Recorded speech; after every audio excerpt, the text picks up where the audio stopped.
What's up, guys? It's Bumpkins. Today is Wednesday, November 17th. Wednesday means New Comic Book Day. New Comic Book Day means New Comic Book Haul video. As always, I went down to Infinity Flux here in Chattanooga, Tennessee for another big old stack of books and a couple of other extra goodies as well. Before we get started, real quick, guys, don't forget, if you're in the U.S. and you don't have your own local comic book store, reach out to Infinity Flux. They do ship all over the country.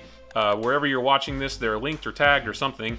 So just reach out to them, let them know what you need. They take fantastic care of me. They take great care of all their customers, and they'll take great care of you as well. So let's get right into it because we've got a lot of cool stuff to go through. Starting with Marvel, we've got Amazing Spider-Man 78 Point Bay, I guess, Point B-E-Y, the Beyond. I don't know why. I'm still way behind on this series, so I don't really know why there's an issue 78 and then the 78 Point B-E-Y. I'm not real sure. I don't really like when comics do that. Just give me the straight numbering or make a mini-series or something, but regardless, I'm excited to catch up on this series, so we're going to do that soon. One that I just finished reading that was super good, Dark Ages number 3. I am loving this series. This is one of the books that I read almost as soon as I get home on whatever Wednesday it comes out. Again, this is not in continuity with any other series that's out there right now. And if you didn't know that before, you'll know that after you read this book, and I'll say no more. The artwork is fantastic. The story is so good. I could read this forever. I'm probably going to get the collected editions when they come out and reread the whole story all at once because it's just that good. I absolutely love this book. Tom Taylor knocking it out of the park. I highly recommend this one. Darkhold Wasp number 1. I'm actually a little bit behind on all the Darkhold stuff. It's an interesting story. I don't like it quite as much as Dark Ages, but it's another story that it doesn't really seem to tie into really anything else, or maybe it does, I can't really tell, but that doesn't mean it's bad at all. I like these kinds of stories that don't really tie in, that can do their own thing. I wonder if maybe we should have more of that in comics. Maybe that would help new readers come on, reduce confusion about where to start. If we just had a whole bunch of different stories that didn't have anything to do with each other, that might be beneficial to comics. I don't know.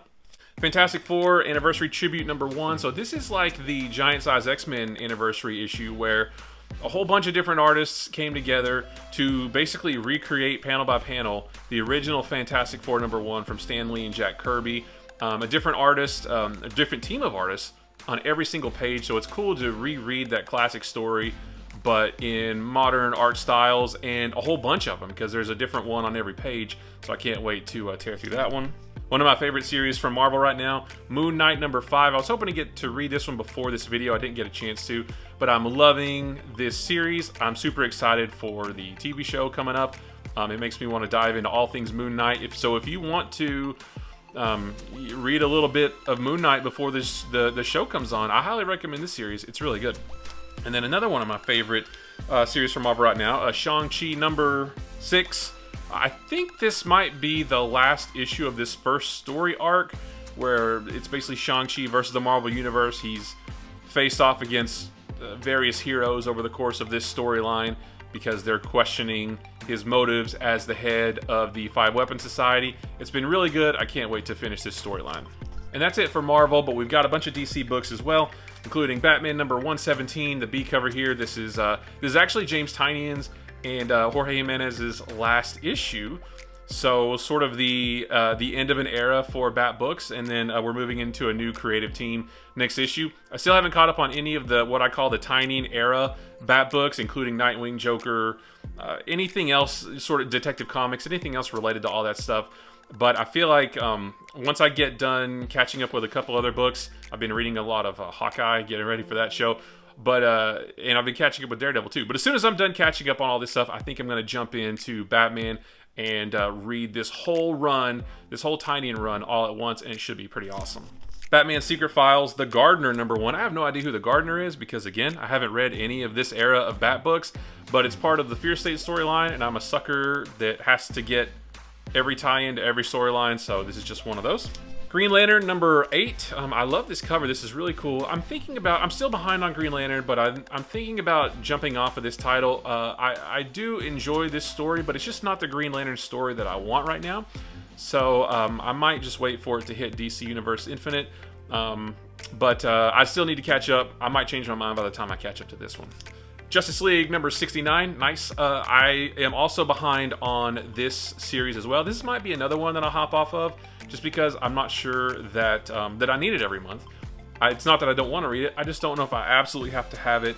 Like Dark Ages, where I have to come home and read it immediately. This isn't one of those, so this might be one that I drop off of, but once I catch up, again, I might change my mind. One that I'm definitely not dropping, and another one that I definitely look forward to reading as soon as I get home every week, or every month that it comes out. The Nice House on the Lake. This is number... 6. This is number 6. So we're halfway through, I believe, with this storyline. This is one of my favorite books from DC. One of my favorite books coming out right now.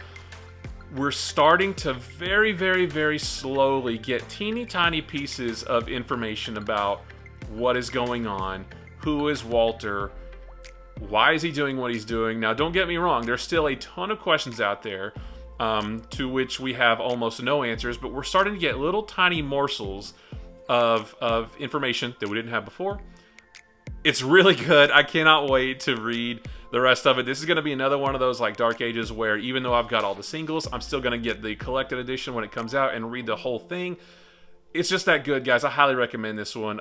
If you're looking for something a little bit different, check out The Nice House on the Lake.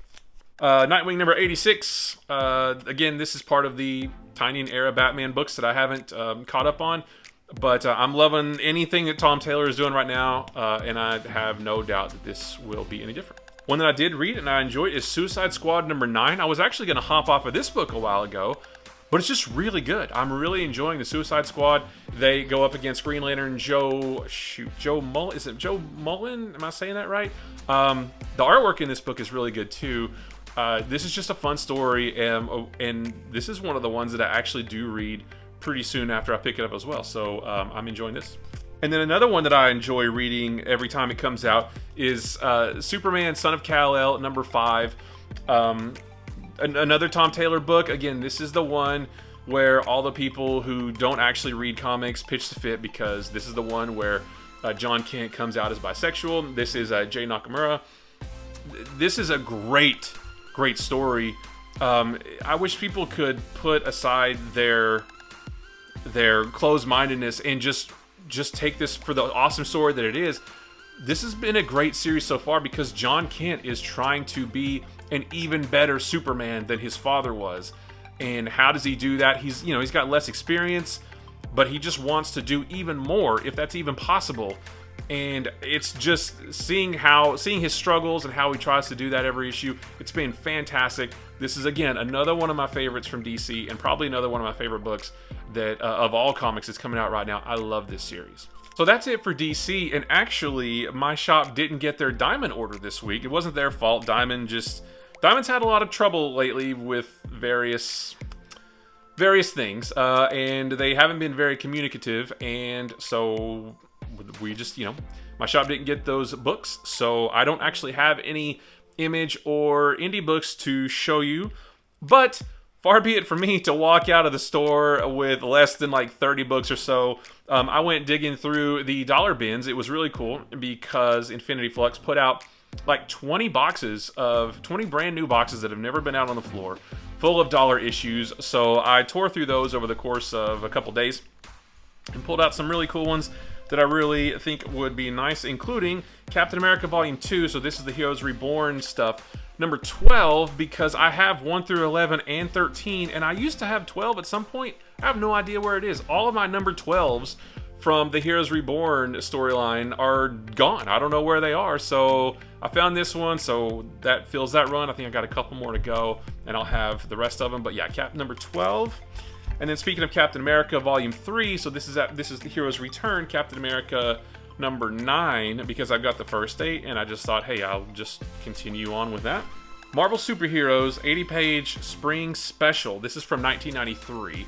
As a kid, I always liked these seasonal or holiday specials, and this is the all Iron Man issue with a bunch of cool armors from back in the day. Silver Centurion being one of my favorite, the classic, War Machine. So this just kind of takes me back to my childhood. I love reading these, so I had to get that one. Like I said last time, some of my favorite type of comics to collect are ones that are not collected, or if they are, then that collection is out of print, or that also aren't available digitally.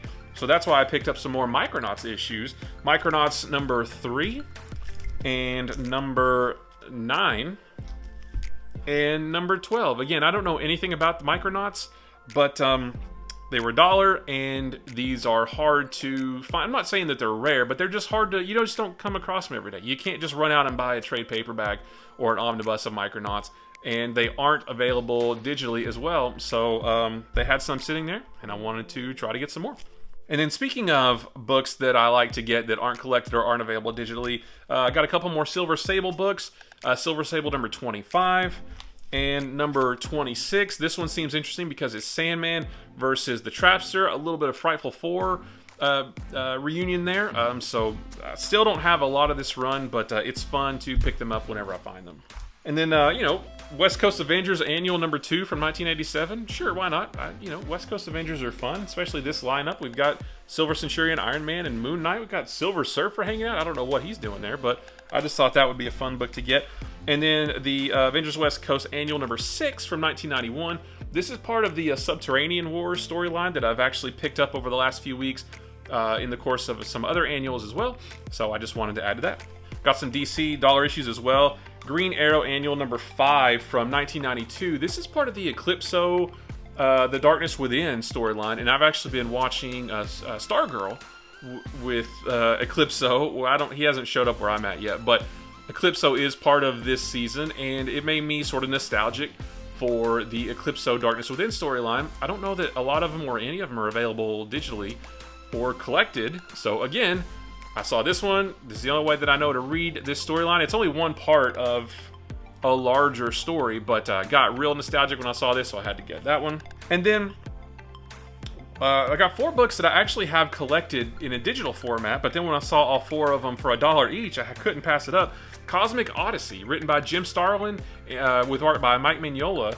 This is a DC event from 1988, so you guys know I love that era.